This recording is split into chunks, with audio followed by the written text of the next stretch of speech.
Now second method, power factor refer to respected load voltage. ठीक है, अब की बार जो पावर फैक्टर है वो किसके करस्पॉन्डिंग है? रिस्पेक्टेड लोड के करस्पॉन्डिंग है। रिस्पेक्टेड लोड का मतलब होता है कि जो भी लोड कनेक्टेड है उसके वोल्टेज और उसमें जो करंट जा रही है उनके बीच का एंगल करस्पॉन्डिंग। ठीक है, चलिए स्टार्ट करते हैं। तो वन बाय वन हम लोग जो है डिस्कस करेंगे। तो देखो, पहला वाला जो था हमने कहा था रिफर टू आपका वो रिसीविंग एंड के वोल्टेज करस्पॉन्डिंग पावर फैक्टर था। अब की बार का जो है रिस्पेक्टेड लोड के करस्पॉन्डिंग का मतलब क्या हुआ कि ये आपका डिस्ट्रीब्यूटेड है, जिसको डिस्ट्रीब्यूशन लाइन भी बोल सकते हैं या डिस्ट्रीब्यूटर भी बोल सकते हैं, जनरली डिस्ट्रीब्यूटर बोला जाता है, कोई दिक्कत नहीं। तो और ये आपका लोड 1 है और ये जो है लोड 2 है, जो भी है। ठीक है, तो 1 लोड और ये 2 लोड के करस्पॉन्डिंग। इसमें करंट जैसे I1 है, ठीक है, ये हम लोग A लेते थे, ये B लेते थे और ये C। देखो, नोटिफिकेशन जो जनरली यूज़ होता है वही हम यूज़ कर रहे हैं, वैसे हम XYZ भी यूज़ कर सकते थे, कोई दिक्कत नहीं। तो ये A B C, ठीक है, यहाँ का इसके वोल्टेज और इसके करंट के बीच का जो एंगल है cos ∅1 है। पावर फैक्टर जो है कितना है? cos ∅1 lagging. ठीक है, यहाँ पे जो पावर फैक्टर है वो है दैट इज़ cos ∅2 और इसमें जो करंट जा रही है वो I2 जा रही है और यहाँ पे ये भी कैसा है? लैगिंग है पावर फैक्टर। ठीक है, तो ये जो एक्चुअली ∅1 है वो VC और I1 के बीच का एंगल है ∅1। यहाँ पे VB और I2 के बीच का एंगल कौन सा है? ∅2 करस्पॉन्डिंग। इसका मतलब ये है रिस्पेक्टेड लोड का मतलब ये होता है। ठीक है, ये बोला ना रिस्पेक्टेड लोड। रिस्पेक्टेड लोड का मतलब इस लोड का वोल्टेज, जो भी यहाँ पे वोल्टेज है, वोल्टेज और उसमें जो करंट जा रही है उसके बीच का एंगल ∅1, तो उसको बोलोगे पावर फैक्टर एंगल cos ∅1। उसी तरीके इसका रिस्पेक्टेड लोड का वोल्टेज कौन सा है? V2 BV और करंट कितने? I2, तो उनके बीच का एंगल ये हो गया। पहले वाले में क्या था कि रिसीविंग इन वोल्टेज करस्पॉन्डिंग हम लोगों ने डिस्कस किया था, तो उसमें क्या था? ये जो ∅1 था वो भी इसी वोल्टेज करस्पॉन्डिंग था। यहाँ पे VB और I1 के बीच का एंगल, यहाँ पे VB और I2 के बीच का एंगल। समझ में आ रहा है कि नहीं आ रहा है? यहाँ तक तो कोई डाउट नहीं होना चाहिए कि ऐसा तो कैसे, मतलब अगर अब देखो कैसे रिजॉल्व करेंगे। पहली बात ये हो गया R1 plus JX1 volt current, यहाँ से यहाँ तक का इम्पिडेंस हो जाएगा ये R2 प्लस JX2। इसमें कौन सी करंट जाएगी? I जो होगी I1 प्लस I2 का सम होगी। नहीं, I1 को जब देखो अब इन दोनों को सॉल्व कैसे करेंगे? सॉल्व करने के लिए हमको क्या करना पड़ेगा? किसी एक को रेफरेंस लेना पड़ेगा। नहीं, तो हमने B को क्या ले लिया? B वोल्टेज को हमने रेफरेंस वोल्टेज ले लिया, तो VB eight the angle 0 that is reference voltage. क्या है? That is reference voltage. ठीक है, तो यहाँ पे जो भी I2 है, I2 की वैल्यू किससे करस्पॉन्डिंग है? I2 एट द एंगल -∅2, क्योंकि lagging power factor, that's why. I1 जो है, I1 की वैल्यू क्या है? I1 at the angle -∅1 corresponding है। ठीक है, ये कब है? जब एंगल वोल्टेज VC है और ये जो हमने लिखा है ये किसके रेफरेंस में? जब VC को रेफरेंस लिया है और ये जब VB को रेफरेंस लिया है। नहीं, तो ये VC और I1 के बीच का एंगल जो है ऐसे लिख लो अगर दिक्कत हो रही है तो। I1 के बीच का एंगल ∅1 और ये जो है आपका I2 के बीच का एंगल ∅2 है। क्लियर? वैसे हमने यहाँ पे भी लिख दिया है, कोई दिक्कत नहीं। I जो होगा I1 प्लस I2 होगा, कोई दिक्कत नहीं, यहाँ पे भी कोई नहीं। हमारा जो मेन मोटिव है वो किसके करस्पॉन्डिंग? Voltage drop. अब क्वेश्चन में कुछ भी आ सकता है कि वोल्टेज ड्रॉप अक्रॉस CB या voltage drop across this one या voltage across this one and this one. ठीक है, ये हो गया। और बोल देता है voltage across at point A के करस्पॉन्डिंग, तो जैसे वोल्टेज एट पॉइंट A, तो A के करस्पॉन्डिंग क्या मिलेगा? VA this equal to V of AC plus V of CB plus VB। नहीं, ऐसे होगा, मतलब ये वोल्टेज ड्रॉप प्लस ये वोल्टेज ड्रॉप प्लस रिसीविंग का वोल्टेज, तो ये तो हो गया। ये हमारा मोटिव है, ये इसी को डिटरमाइन करना VA की वैल्यू। ठीक है, अब देखो कैसे इसको सॉल्व करना है। हमने I1 को जो लिखा है, I1 को तो किसी को डाउट नहीं है कि रिफर टू, जब आपने देखो हमने बोला है कि जब रेफर टू I1 को रेफर किया किसके करस्पॉन्डिंग, इसके करस्पॉन्डिंग, तो पहले वोल्टेज ड्रॉप अगर आप ड्रॉप करेंगे मतलब ऐसे लिखेंगे जैसे VCB, ये जो इसको ऐसे भी लिखा जा सकता है VA plus VA this equal to V of AC plus VC, नहीं VCB और इसके भी मतलब VCB और VB दिस इक्वल टू क्या हो गया, दैट इज़ VC वोल्टेज। अगर VC वोल्टेज लिखना हो तो आप लिखोगे V of CB plus VB or better to write VB plus ये हो जाएगा I2 into R2 plus JX2। यहाँ तक तो कोई डाउट नहीं होना चाहिए। अब थोड़ा फेजर डायग्राम प्लॉट करते हैं, थोड़ा फेजर समझते हैं। ये VB, ये हो गया आपका I1 करस्पॉन्डिंग जो भी I2, ये ना I2 को प्लॉट करेंगे तो ये लिखेंगे ये phi2 VB के साथ है, बना दिया। जब आप इसको लिखाएंगे तो ये हो जाएगा that is I2 into R2 और ये हो गया आपका I2 इंटू X2। और ठीक है, यहाँ तक तो कोई डाउट नहीं होना चाहिए कैसा तो कैसे। ये जो बनेगा यहाँ से यहाँ तक इसके करस्पॉन्डिंग ये हो गया आपका VCB, ये हो गया आपका VCB के करस्पॉन्डिंग, ठीक है। और यहाँ से यहाँ तक की जो बात करें तो ये हो गया VC करस्पॉन्डिंग, ठीक है। पहले तो क्लियर है कि नहीं, यहाँ से यहाँ तक जो बनेगा। और इसका नाम दे दिया हमने अल्फ़ा। ये एंगल कितना है, सपोज करो ये अल्फ़ा एंगल है, कोई दिक्कत नहीं किसी को, कैसे तो कैसे, ठीक है। देखो I जो है I1 प्लस I2 तो है, कोई दिक्कत नहीं। पहले इतना तो सबको समझ में आ गया होगा कि ये जो है VC है, ये वोल्टेज कौन सा है, दैट इज़ VC वोल्टेज जो है B के साथ कितने एंगल पे, लाइक दिस वन। मतलब अब कहने का मतलब हो गया इस VC को आप ऐसे लिख सकते हो VC eight the angle alpha, नहीं जैसे I1 को लिखा था तो I1 at the angle I2 को लिखा तो I2 eight the angle -phi2, तभी लिखा जब VB को हमने रेफरेंस लिया। अब इसको रेफरेंस लेके ही सबको बनाना पड़ेगा। तो ये जो VC को लिखेंगे तो ये कितना एंगल पे, डेल्टा एंगल पे, तो अल्फ़ा एंगल पे, तो ये आपने इसको लिख दिया, ठीक है। यहाँ तक तो कोई डाउट नहीं। अब हमारा नेक्स्ट टारगेट होगा V ऑफ AC कितना होगा। V ऑफ AC जो है I into R1 plus JX1 है। लेकिन दिक्कत यहाँ पे क्या है कि ये जो हमने I1 लिखा है वो VC और I1 के बीच का एंगल phi2 है। इसको रेफरेंस लेके तब I1 लिखा गया है, I1 this equal to I1 at the angle -phi1। लेकिन हमको किसके रेफरेंस में लेके चलना है, VB के रेफरेंस में नहीं। अगर आप एंगल इसका बनाओगे VC और I1 का, तो I1 का सपोज करो ये है, सपोज कर लेते हैं कि I1 एंगल ये है, तो इसको अगर रिप्रेजेंट करना चाहोगे तो यहाँ से यहाँ तक का जो एंगल होगा वो होगा आपका phi1। बात तो यही हुई। लेकिन हमको लिखना किसके रिस्पेक्ट में, B के रिस्पेक्ट में। तो B के साथ I1 कितना है ये हमको देखना पड़ेगा। तो क्या करोगे उसके लिए, कुछ नहीं करना है। ये यहाँ से यहाँ तक का जो एंगल है, देखो इस यहाँ से यहाँ तक का एंगल कितना, phi1। इसमें से अगर अल्फ़ा माइनस कर दें तो यहाँ से यहाँ तक का एंगल हो जाएगा, तो that is phi1 minus alpha. क्या हो जाएगा, phi1 माइनस अल्फ़ा। तो अब इसी I1 को ये किसके विथ रिस्पेक्ट टू आप ऐसे माइंड में रख लो, ये VC करस्पॉन्डिंग है, ठीक है। और जब I1 को लिखना चाहे B के रिस्पेक्ट में तो क्या लिखेंगे, बोलो यहाँ पे माइनस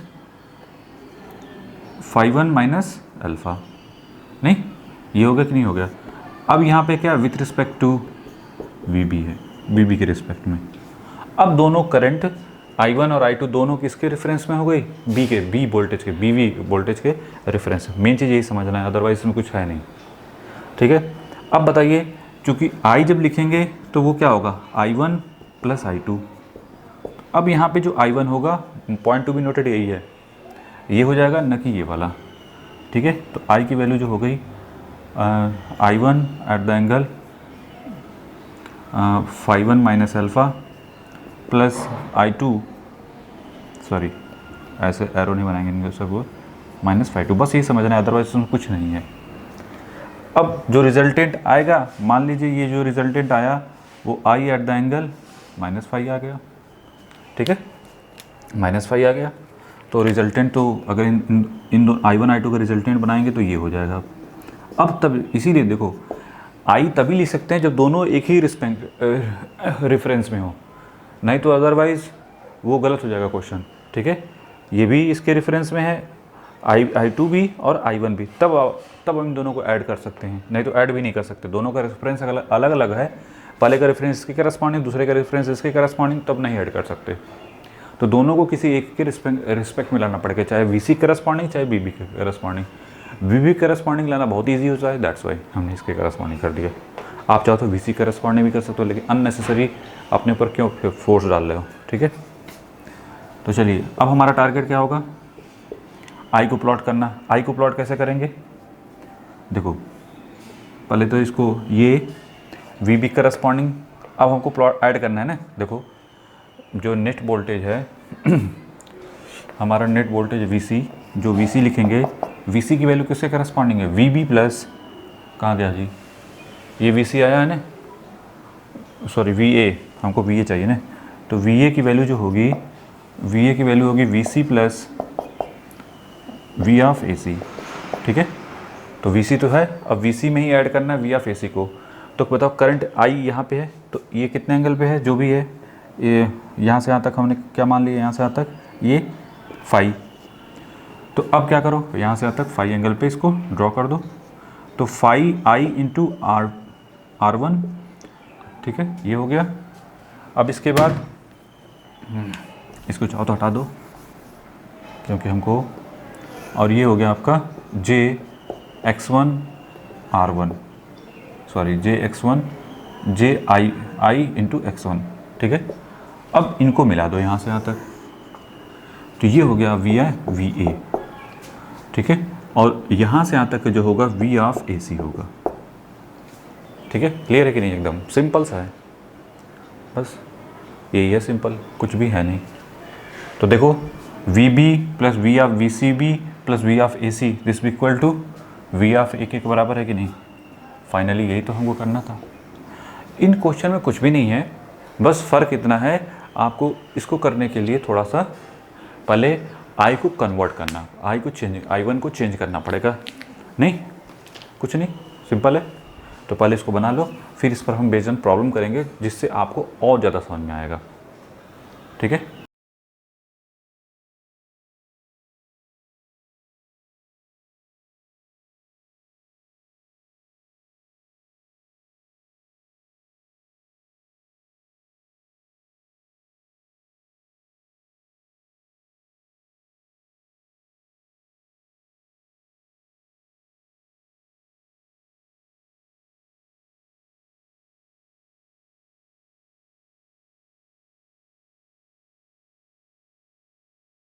चलिए क्वेश्चन रीड करते हैं। A single phase distributor 1 kilometre long has resistance and reactance, ठीक है। तो पहले डिस्ट्रीब्यूटर बनाओ, ये हो गया आपका, ठीक है। एक पॉइंट यहाँ पे है, इसके करस्पॉन्डिंग दिखा दो, और दूसरा यहाँ पे, ठीक है, लोड को रिप्रेजेंट कर दिया। पर कंडक्टर 0.1 ओम एंड देखो रिस्पेक्टिवली, मतलब यहाँ पे R प्लस JX जो है वो दिया हुआ है 0.1 प्लस J 0.15 ओम, ठीक है। अच्छा, यहाँ से यहाँ तक 1 किलोमीटर है, ठीक है, कोई दिक्कत नहीं। रेजिस्टेंस ओम में दिया, इस वजह से किलोमीटर के चक्कर में मत रहना कि इसको सर किलोमीटर में पर किलोमीटर तो दिया नहीं, तो बस चुपचाप पहले तो लिख लो पर कंडक्टर दिया हुआ, पर कंडक्टर आप इतना दिया respect at the end for voltage VB this equal to 200। अच्छा, VB की वैल्यू कितना दिया है 200, तो इसको हम लोग रेफरेंस लेके चलेंगे, ठीक है। एंड द करेंट मतलब I2 this equal to 100 ampere. और क्या पावर फैक्टर दिया है, तो आप डायरेक्ट इसको लिख सकते हैं माइनस एट द एंगल 36.86, नहीं, क्योंकि cos phi2 जो है 0.8 लैगिंग है ना, तो दैट्स वाई उसकी वैल्यू कितनी थी phi2 की 36.86, ठीक है, करके देख लेना कल से। At the mid point M of the distributor, अच्छा ये हो गया A, ये हो गया M और ये हो गया B, ऐसे है। एट द मिड पॉइंट पे ये है of the distributor a current is 100 ampere is tap at power factor lagging with respected to voltage VM। देखो इस वोल्टेज के रिस्पेक्ट में पावर फैक्टर हमको दिया हुआ है, मतलब यहाँ पे जो cos phi1 है वो कितना दिया हुआ है 0. कहाँ गया जी 0.6 लैगिंग, और यहाँ पे जो cos 5.2 है वो दिया हुआ 0.8 पर लिख लेते हैं।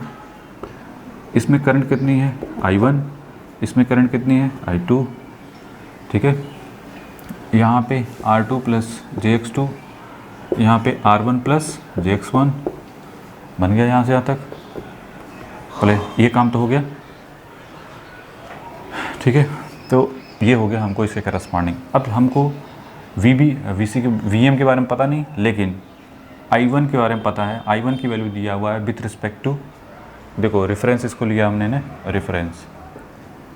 ये जो करंट है ये भी 100 ampere eight the angle cos 5.1 जो दिया हुआ है वो 0.6, तो 0.6 को अगर कन्वर्ट करें cos इनवर्स 0.6 तो ये हो गया 53, ये हो गया 53, तो -53.130।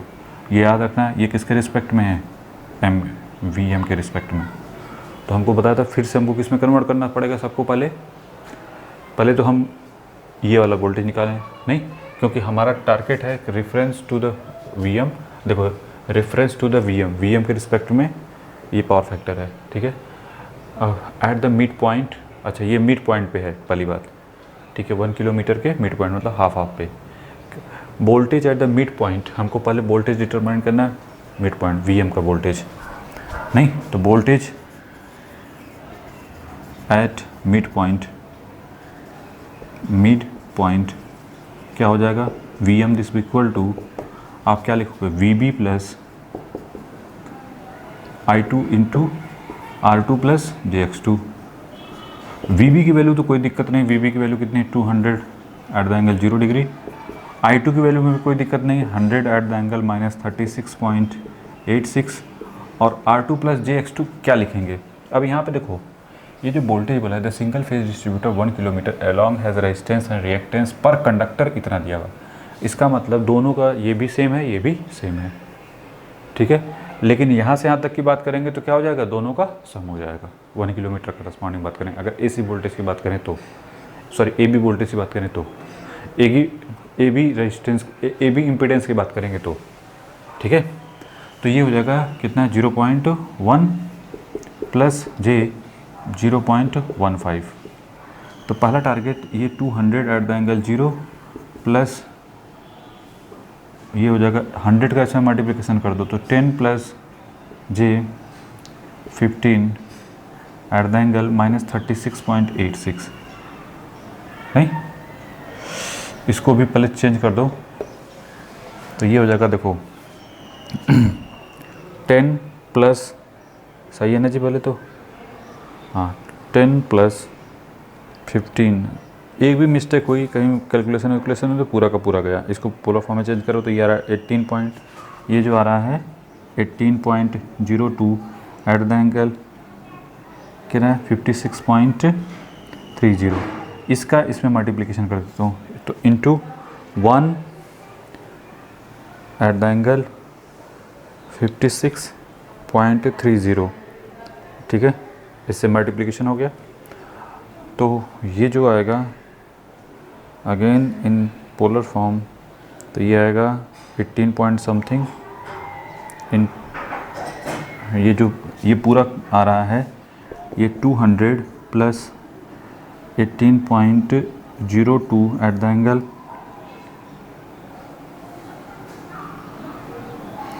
168.90।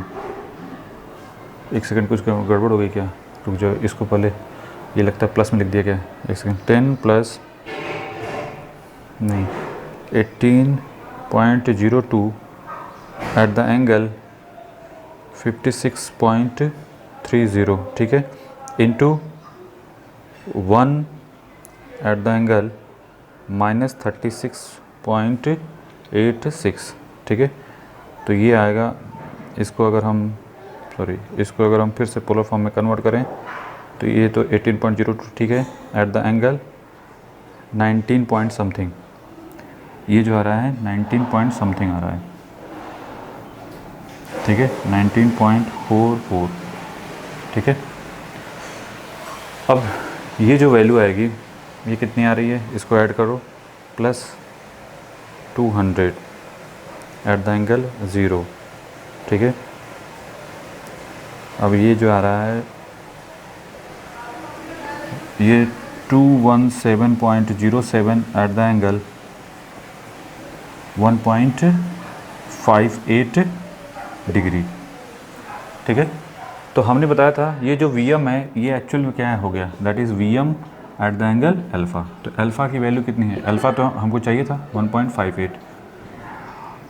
आंसर के करस्पॉन्डिंग तो ये तो मैग्नीट्यूड हमको बस चाहिए, इसका वोल्टेज जो भी है वो कितना आया 217.07 वोल्ट, ये हो गया किसके करस्पॉन्डिंग, एम पॉइंट पे वोल्टेज। लेकिन हमारा नेक्स्ट टारगेट है किसके करस्पॉन्डिंग, हमको तो ये भी तो डिटरमाइन करना है, तो इसके लिए हमको अल्फ़ा चाहिए, ठीक है, याद है। तो ये हटा देते हैं, इनको हटा दें पूरा।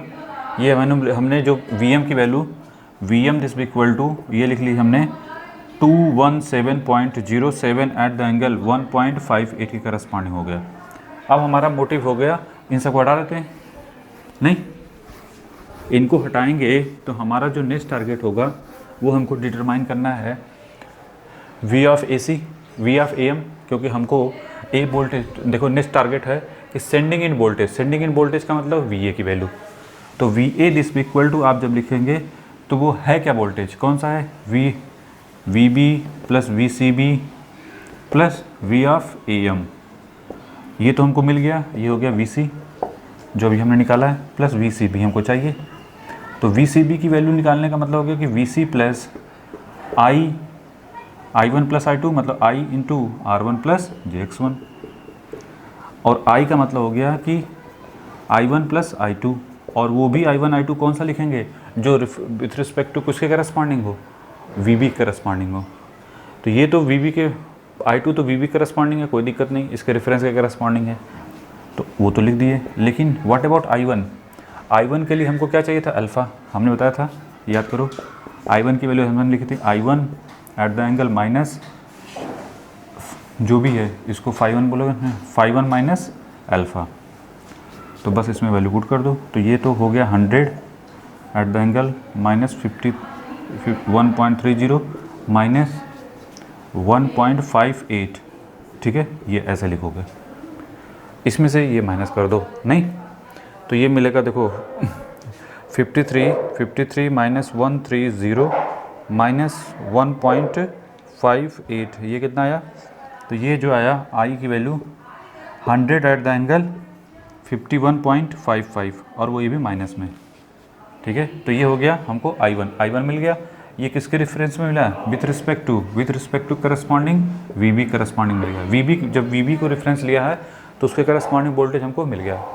नेक्स्ट टारगेट हमारा क्या है, नेक्स्ट टारगेट है इन दोनों को अब ऐड कर दो, I1 को और I2 को लिख दो, ये हो जाएगा 100 eight the angle minus 51.55 plus I2 की वैल्यू जो भी आई थी हमारी 100 एट द एंगल माइनस 36.86, ठीक है।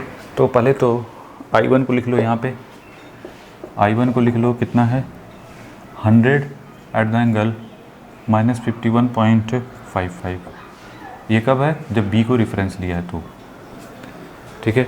I2 की वैल्यू यहाँ पे लिख लो, क्योंकि फेजर डायग्राम बनाने के लिए काम आएगा, नहीं क्योंकि समझाएंगे ना वहाँ पे भी, थोड़ा सा समझना बहुत ज़रूरी है थोड़ा सा, ठीक है।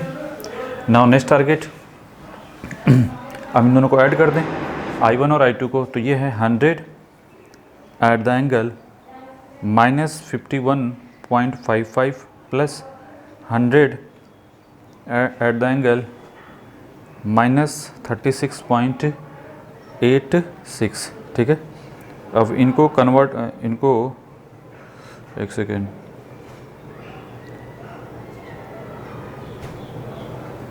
ये मिल गया। अब इसको फिर से पोलर फॉर्म में चेंज करना चाहें तो पहले ये आ रहा है 198, ये आ रहा है 198.35 एट द एंगल माइनस 44.205, तो ये हो गया हमको I की वैल्यू, ठीक है। I की वैल्यू हमको मिल गई लाइक दिस वन करस्पॉन्डिंग, ठीक है, सही है ना जी। तो I1 I2 मिल गया। अब ये वैल्यू यहाँ पे पुट कर देते हैं, VC की वैल्यू किसके करस्पॉन्डिंग है? VC अभी हमारा आया था कितना, 217.07 eight the angle 1.58 plus I की वैल्यू 198.35 एट द एंगल -44.205 और R कितना होगा, R प्लस JX सेम वही, तो 0.1 प्लस J 0.15। ठीक है, यहाँ तक तो कोई डाउट नहीं होना चाहिए। कैसे तो कैसे, एक बार रीचेक जरूर कर लो, कहीं मिस्टेक हो गई तो पूरा का पूरा गया। 100 eight the angle -51.55 plus 100 eight the angle -36.86। ठीक है, ये होगा कितना रहा है, 1.8, हाँ सही है, और ये 44 सही है, चलो मतलब सही है, ये पूरा सही है। ठीक है, यहाँ तक तो कोई डाउट नहीं होना चाहिए। अब पहले इनको करो कुछ।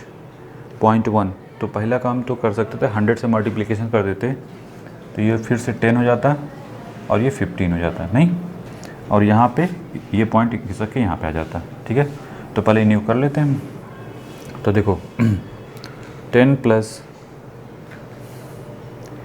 15 हाई, ठीक है, इसको कन्वर्ट करेंगे तो ये मिलेगा 18 और eight the angle like this one, इसमें मल्टीप्लिकेशन कर दो 1.98, ठीक है, एट द एंगल -44.205।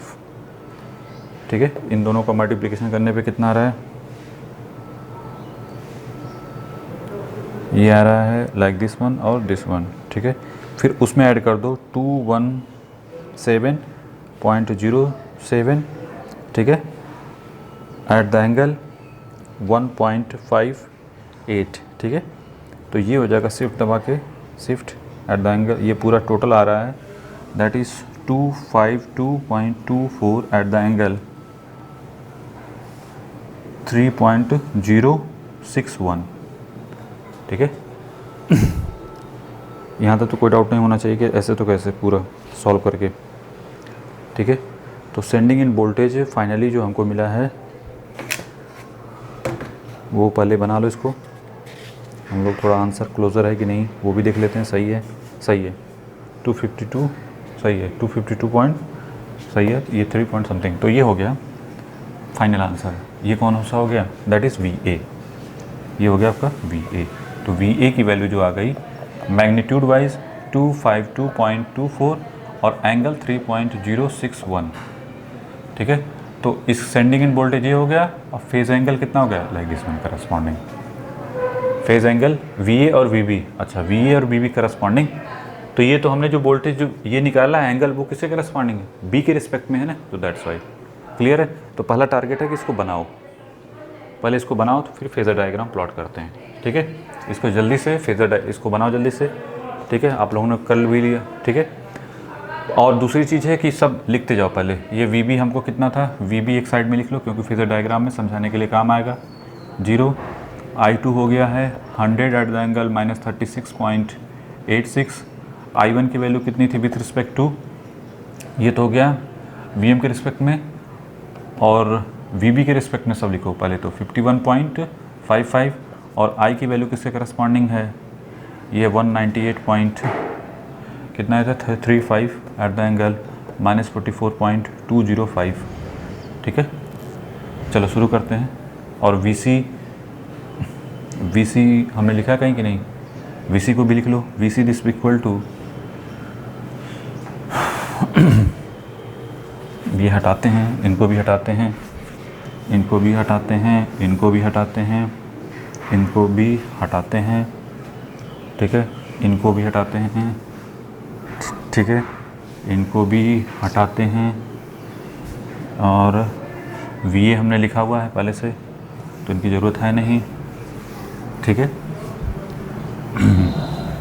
अब चलो फेज़र डायग्राम में प्लॉट करते हैं। तो फेज़र डायग्राम में प्लॉट करेंगे तो ये हो गया VB, इसको हटा दो पहले, ये हो गया VB, ये है आपका I1। पहले देख लो एंगल कौन सा ज़्यादा है, I1 ज़्यादा है, I2 कम है। तो पहली बात तो I1 को बनाओ बड़ा, नहीं तो पता चला ये I1 हो गया, और ये I2 पहले बनाते हैं। I2 हो गया phi2, ठीक है।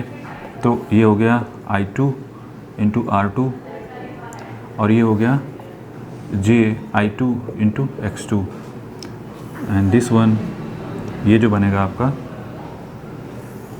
ये जो है VB MB हो गया, नहीं सॉरी, ये कौन सा VM हो गया, नहीं, यहाँ से यहाँ तक ये जो बनेगा that is V of MB, नहीं V ऑफ MB ये हो गया और VB का सम क्या मिलेगा VM, यहाँ तक तो कोई डाउट नहीं।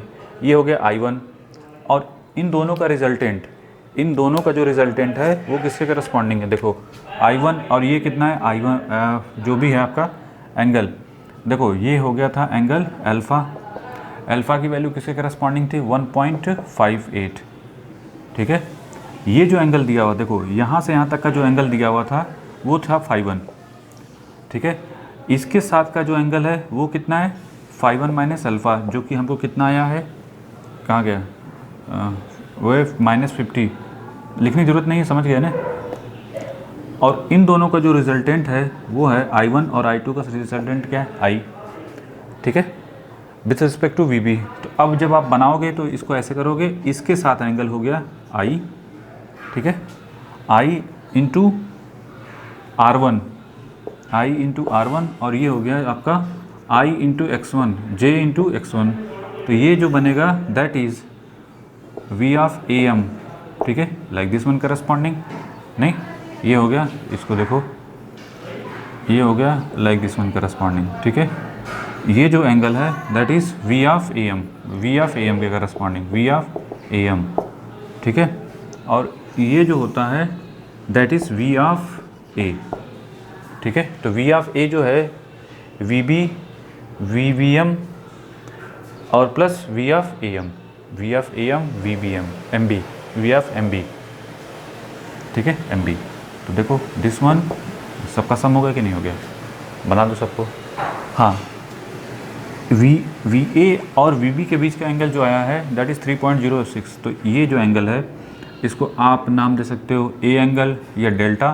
तो ये जो डेल्टा है वो कितना है, दैट इज़ 3.061, ये रिप्रेजेंट होता है। क्लियर होगा कि नहीं, हर चीज़ को क्लियर कर दे चलो, एक एक चीज़ को, कि इन फ्यूचर जब भी प्रॉब्लम करो तो हमको कोई दिक्कत ना हो, ठीक है। तो सबसे पहले आप क्या करो, इसको पूरा बना लो, ठीक है। तो नेक्स्ट टाइम में हम लोग नेक्स्ट को प्रॉब्लम करेंगे, बना लो इसको पहले।